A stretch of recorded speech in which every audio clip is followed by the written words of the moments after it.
Well, thanks, you guys. First thing, it's always just a privilege to be able to play for something bigger than ourselves, and to have the Play for K staff here, to have this be our Play for K game was really meaningful to us. I don't know if you know, but Rhea is one of their ambassadors, so we kind of call it the Ray for K game. I thought just her willingness to give of herself throughout the whole year, and the funds she's helped raise for her own community in LA and for underserved populations. There's just no reason that financial resources should be a factor in your ability to fight cancers of all kinds. So I just want to shout out Rhea and our team for doing the job that they do of utilizing their platform for good. That's the thing I'm most proud of with our team.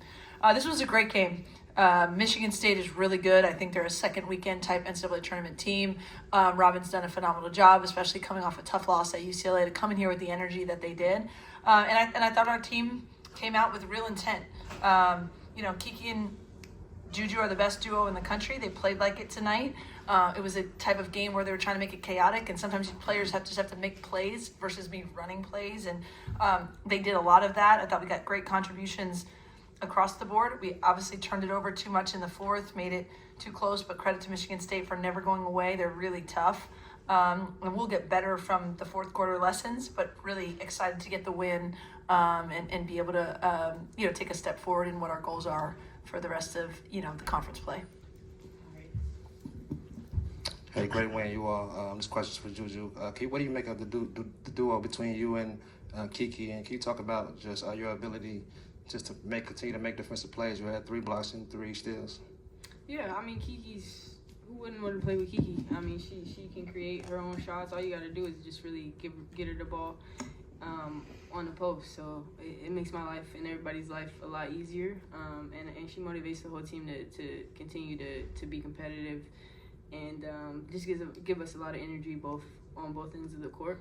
And as far as defense, I mean, just like I said, I always say the same thing, just doing whatever I can to contribute, whether that be knocking down a shot, blocking a shot, getting a steal. I mean, just consider myself an all-around player. Ladies, great game. Can you talk about, your coach also just mentioned about how this game was playing for something meaningful, talking about playing for the special cause today, both of you. And also, if you were to compare you guys as a duo, who would you guys call yourselves? I can talk about what this game means first. I think the beauty of basketball is that you can always play for something bigger than yourself, and that's the greatest thing about playing with a team sport. And I think for us, we're super, as Coach said, we're super proud of Rhea and everything that she's done and kind of taking initiative on this, and we're kind of just following suit with her. So I think, one, we're just super grateful that we can be a distraction for a lot of people, and we can also use this platform to get them the resources and things that they need. So I think that's first and foremost. And then in terms of duos, I don't know. Juju and Kiki. Yeah, that's right. Yeah. I don't know. Compared to anybody. I have no idea. Hey, Coach. In April, I talked to Avery about her leadership style and how that can translate over here in her freshman year. How do you think she's progressed in that area in cohesion with her skill on the court? That's a great question. I mean, for a freshman to come in and just be a vocal presence, a consistent vocal presence, is, I think, really a special quality. She's been that for us from the beginning, but I do think it has continued to grow in her own confidence and her relationships with people. She's tough as heck. You can put her in any situation. She's a winner. She's very vocal. She gives us huge minutes. I do think, our depth has really gained a lot of confidence over the last couple weeks. And we talk about, our duo here, but we can't get where we want to go without everyone contributing in the ways that they can. And Avery's vocal leadership, I think, is something at this point, we rely on, and it's really a big part of our team. Jen? This is sort of a two-parter. Juju, if you could describe the play where you went down in the second quarter, and then Lindsay, what was going through your mind when you're seeing your best player laying there at the free throw line? Oh, yeah. Yeah, my neck. I got my neck tied up a little bit. But I was fine. It just, I was in a little bit of shock. That was all. Yeah. I mean, obviously, don't ever see anyone down, but I think Juju takes too much contact. I'll leave it at that so I don't get myself in trouble. But there's been a lot of times I've seen her, on the ground and pop right back up. She's obviously really tough. Wants to play through anything. Gonna always make sure she's okay and get the okay from the training staff. But whenever she came back, she said, I'm good to go, and that was that. This is kind of a two-parter too. For you, Kiki, you had a big momentum shift in the third quarter. Can you talk a little bit about what that was? That was a positive change. And then in the fourth, there was not so positive change. So I was wondering if, Lindsay, you could talk about what that momentum shift was like. I think I was kind of just flowing. I think I played best when I'm just not really thinking about it, having fun. So, I got back to that this game. So when I came out, I was just flowing. My teammates found me, and I just did what I needed to do. In terms of the fourth quarter, I think, I'll just speak for myself, I think I was just a little frantic with the ball, there's pressure, but definitely things I will work on, and, not having as many turnovers. I think I got most of my turnovers in that fourth quarter. So definitely just, securing the ball, there's nothing to rush, or not allowing the other team to hurry us up. But I would say that was probably the biggest difference in the third and fourth, is turnovers. Yeah, I mean, they're a really good team.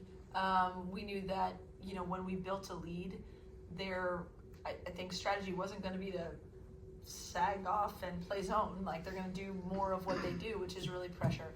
And to me, it's on me. I mean, we can learn from it. Players are out there. I got to put them, in situations to handle it. And I had confidence that we would be able to do it. But obviously, we got a little sloppy and lax with the ball there, and it'll make us better. That's why you play tough conference games. And glad to come out with the win. And also, it'll make us more ready for the next time that we're in that type of situation against this type of team. For Lindsay and also the players, just 2 regular season games left, but how important is it to get that double bye, especially with how deep this conference is? Yeah, I said the radio asked me as well. Obviously, we have goals bigger than just getting the double bye and being one of the top 4 teams. We can kind of control our own destiny the last 2 games, but I also think it's really a testament to our players. I think conference play is the best test of the consistency of excellence. You got to win when you don't have it some nights. You got to win when you're on the road, when someone's in a slump. You got to win when the officiating goes a certain way. And so to get this far and with 2 games to go, to have earned the top 4 seed is something that I'm proud of them for. But our goals are bigger than that, and we have an opportunity here in these next 2 games to compete for a championship, and that's even more special than just the double bye. Henry. Coach, you guys played against Grace VanSlooten a number of times when she was at Oregon, and you were able to contain her pretty well, but tonight she had a career-high 29 points. What made that matchup tonight more difficult than it has been for you guys in the past? Well, I mean, it was a completely different system, different style, in her time at a different school. She's a really good player. She was a key for us even when she was at Oregon, but, she's a year older. She had a night tonight. Credit to her and where they got her the ball. I think a lot of it came off of our we're a really good defensive team. I think when we're not throwing it to them, so she got some easy ones off of turnovers. But she had a really good night, and she's an excellent player, and we'll get better from that too. Sarah? Thanks. Juju, knowing that it's also so important for you to use your platform to give back to your community, I'm curious what it's been like for you to be able to watch Rhea. Have you been able to learn anything from her? Yeah, I think as a whole team, we're very willing to help with anything.